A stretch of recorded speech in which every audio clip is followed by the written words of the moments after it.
Jadi tempoh latihan dan juga persijilan itu selama sebulan.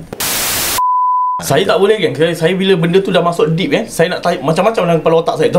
Nak tanya. Tapi kita tanya satu-satu lah. Berapa lama tempoh pembelajaran untuk NDT ni, non-destructive test ni?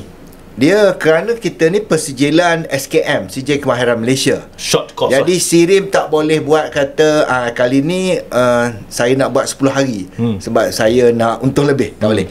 Kali ni saya nak buat 15 hari kerana trainer saya sibuk. Tak boleh. Tak boleh lah. Jadi tempoh latihan dan juga persijilan itu selama sebulan. Sebulan je kan? 28 hari. Subhanallah. 28 hari. Kalau kira sebulan lah kalau kita tak cuti. Tapi kalau cuti mungkin lebih 5 minggu macam tu, 6 minggu.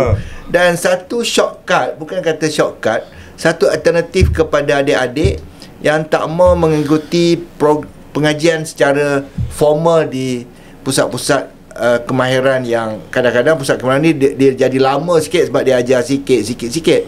Yang ni kita cuba kompres sebab kita nak memenuhi keperluan industri.